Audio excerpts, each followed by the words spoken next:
Moominvalley in November. Moomin Gallery. Here are some of the characters you may meet in this book. Loud noise fucking thing. What if I get close and I don't have that? Alright, let's see if that works. Maybe it won't beep and get shitty. Moomin Mama. The center of the family. Highly moral but broad-minded. Moomin Papa. A storyteller and a dreamer, and very loyal to his family and friends. Moomin Troll. As gullible as he is enthusiastic, he is also naive and extremely good-natured.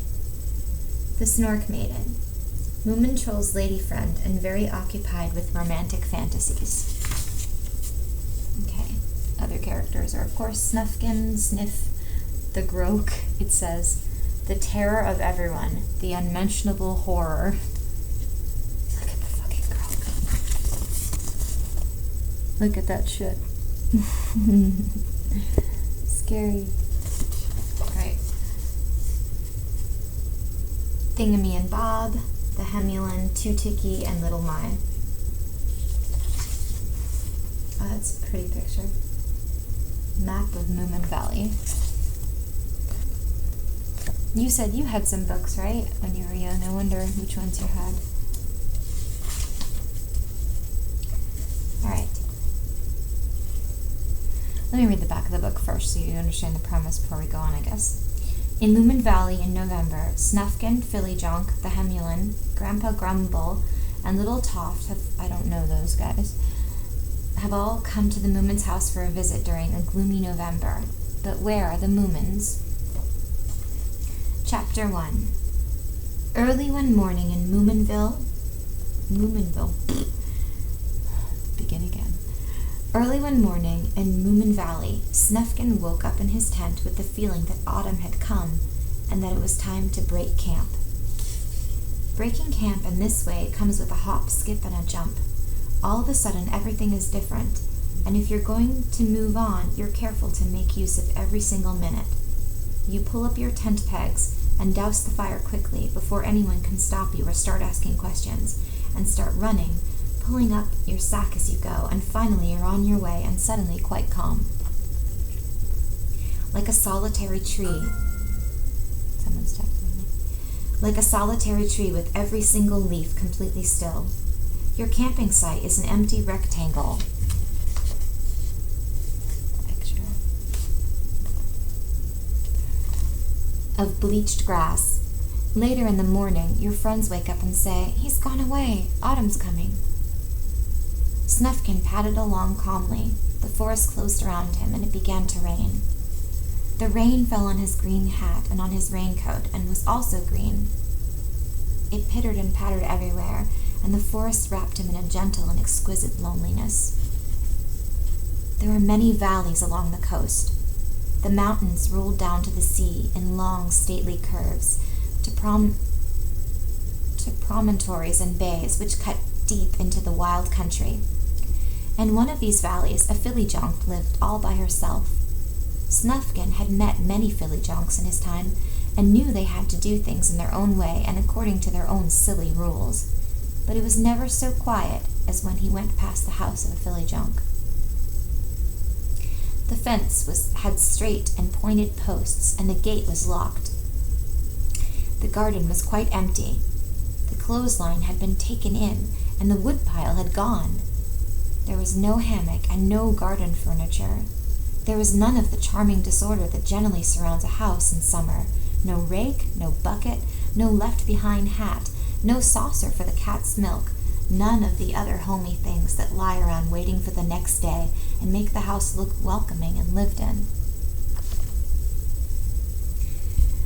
Fillyjonk knew that autumn had arrived, and she shut herself up inside.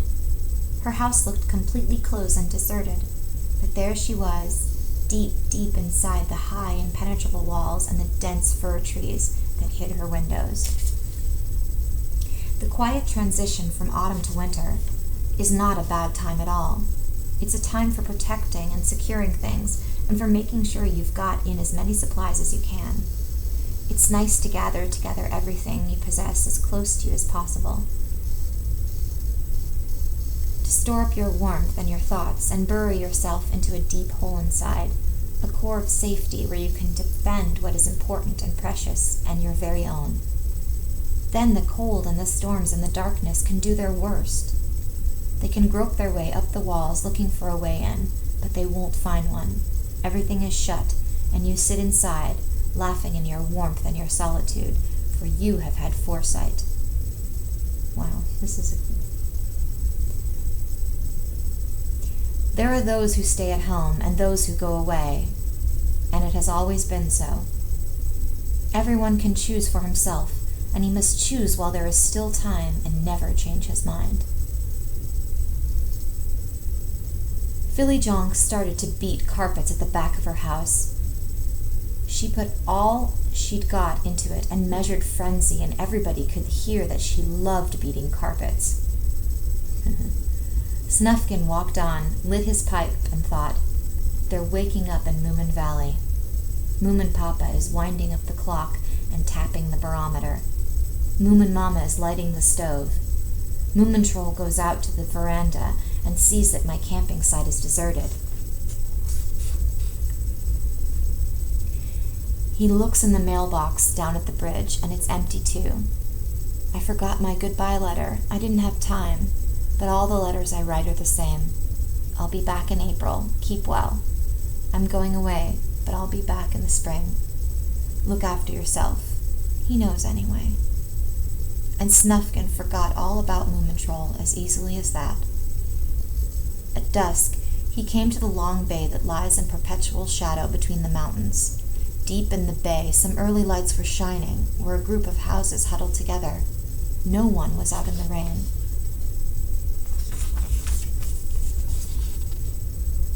It was here that the Hemulin, Mimble, and Gaffsey lived. And under every roof, someone who had decided to stay put. People who wanted to stay indoors. Snufkin crept past their backyards, keeping in the shadows, and he was as quiet as he could be, because he didn't want to talk to a soul. Big houses and little houses are all very close to each other. Some were joined together and shared the same gutters and the same trash bins, looked in at each other's windows and smelled their food. Fuck. One moment.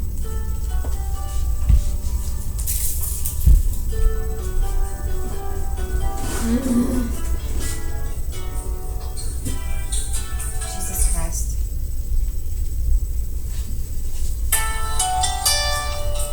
No. You go away now. Fuck up my story time, will you? God damn it. I'm messing up my book. Dumbass. Alright. Where was I? I'm not. Jesus, my fucking on my head. Alright. People be tripping. I ain't got time for that. Ain't nobody got time for that. Alright, where the fuck was I? Oh, how sad. Okay. The chimneys and high gables and the drain pipes and below, the well-worn paths leading from door to door. Snufkin walked quickly and silently and thought, "Oh, all you houses, how I hate you." Wow! That's amazing. That lends some insight to him with his outdoorness. That's beautiful. It was almost dark now. The Hemulin's boat lay pulled up and under the alders, and there was a gray tarpaulin. That is. A tarp. We call them tarps. I've never heard of the full name for it. And let's try that again. It was almost dark now. The Hemulin's boat lay pulled up under the alders, and there was a gray tarpaulin covering it. A little higher up lay the mast, the oars, and the rudder. They were blackened and cracked by the passing of many a summer. They had never been used. Snufkin shook himself and walked on, but Toft, curled up inside the Hemulin's boat, heard his steps and held his breath. The The sound of Snufkin's footsteps got further and further away, and all was quiet again, and only the rain fell on the tarpaulin. The very last house stood all by itself, under a dark green wall of fir trees, and here the wild country really began. Snufkin walked faster and faster, straight into the forest.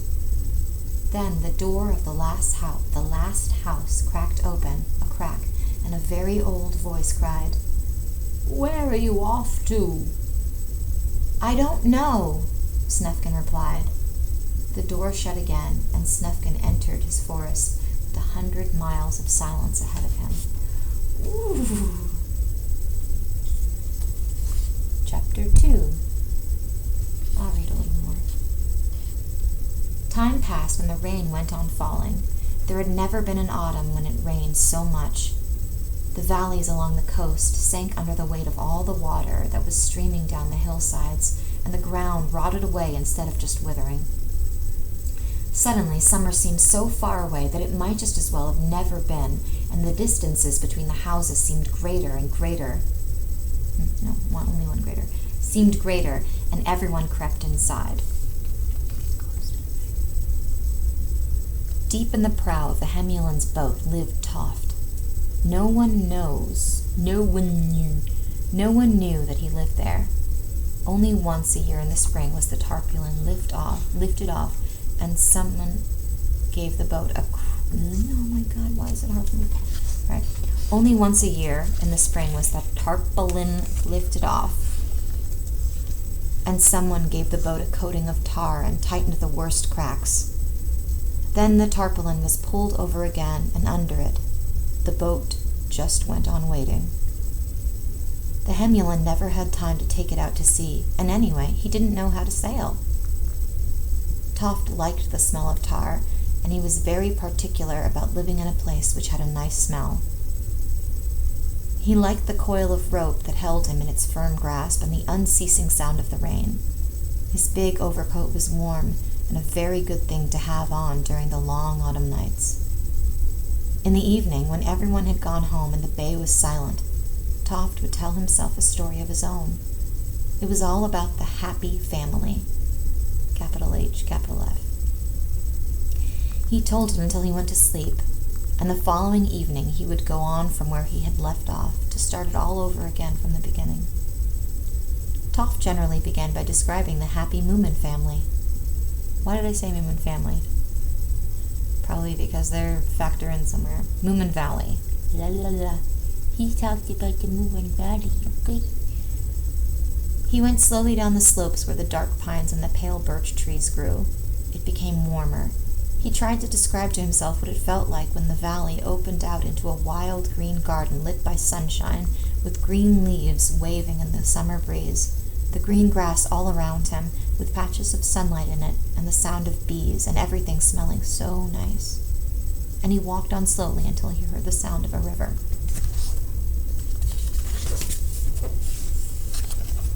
Toft. Is that Toft? Looks like a cutie. From the back, at least. It was important not to change a single detail. Once he had placed a summer house by the river, but it had been a mistake. All that had to be there was a bridge and the mailbox. Then came the lilac bushes and Moomin Papa's woodshed, both with their own smells of summer and safety. It was very quiet and rather early in the morning. Now Toft could see the ornamental ball of blue glass, which stood on a pillar at the bottom of the garden. It was Moomin Papa's crystal ball, and it was the finest in the whole valley. It was a magic ball. The grass grew tall and was full of flowers, and Toft described them to himself. He told himself about the raked paths neatly bordered with shells and nuggets of gold, and dallied when he came to the little spots of sunlight that he was particularly fond of. He let the wind sigh high above the valley and through the forest on the hillside, and then die down again so that the stillness was perfect again. The apple trees were in bloom. He put apples on some of the trees and then took them away again. He put up a hammock and scattered yellow sawdust in front of the woodshed, and now he was quite near the house. There was the peony bed, There was the peony bed, and now came the veranda. The veranda lay basking in the morning sun and was exactly as Toft had made it. The fretwood railing, the honeysuckle, the rocking chair, everything. Toft never went into the house. He waited outside. He waited for Moomin Mama to come out on the steps. Unfortunately, at that point, he usually went to sleep. Only once he had caught a glimpse of her nose, and this is amazing. Only once he had caught a glimpse of her nose in the doorway. A round, friendly nose. All of Moomin Mama was round in the way that Moomin Mama should be round. This is so great. Jesus Christ. It's like, it reminds me of when I go to sleep, how I try to control my dreams, so I make up a world and I describe it to myself in my head, and I know every single part of it. I know what things look like. I know the dimensions of everything. I really focus on it. That way, when I fall asleep, I carry over some of that, and I don't always, but usually having that much control before I fall asleep gives me some control when I am sleeping, and that reminds me of that. I'm fucking Toft. I haven't met this character yet, but I'm fucking Toft. Alright. Watch him be a total creep, and then I have to take that back. Wow, that's so neat. Jesus. Alright. Now Toft wandered through the valley again. He had done this hundreds of times before, and each time the excitement of going over it again became more and more intense. Suddenly, a gray mist descended over the landscape. It was blotted out, and he could only see the darkness inside his closed eyes and hear the endless autumn rain falling on the tarpaulin. Toft tried to get back to the valley, but he couldn't. This had happened quite a few times during the past week, and every time the mist descended earlier. The day before, it had come down at the woodshed, and now it was already dark by the lilac bushes. Toft huddled up inside his coat and thought, "Tomorrow, perhaps, I won't even get as far as the river. I don't seem to be able to describe things so that I can see them any longer. Everything's going backward." Toft slept for a while. When he woke up in the dark, he knew what he should do. He would leave the Hemulin's boat and make his way to Moominvalley and walk onto the veranda, open the door, and tell them who he was. When Toft had made up his mind, he went to sleep again and slept all night without dreaming.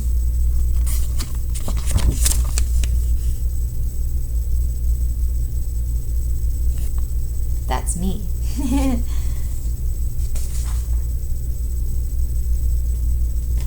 I'm at 18 minutes. I think that's a long time. Alright.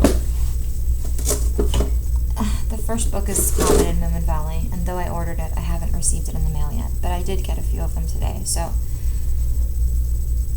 Moominvalley in November. I want to read this first because it seems really sad and thoughtful. Finn Family Moomin Troll, which is, according to this, the second book, but probably the happiest one, they say. At least that's what people on Amazon say. Moomin Papa's memoirs, which I'm not allowed to read until I watch everything Moomin because it references things that I won't understand. And this glorious thing. It says, "The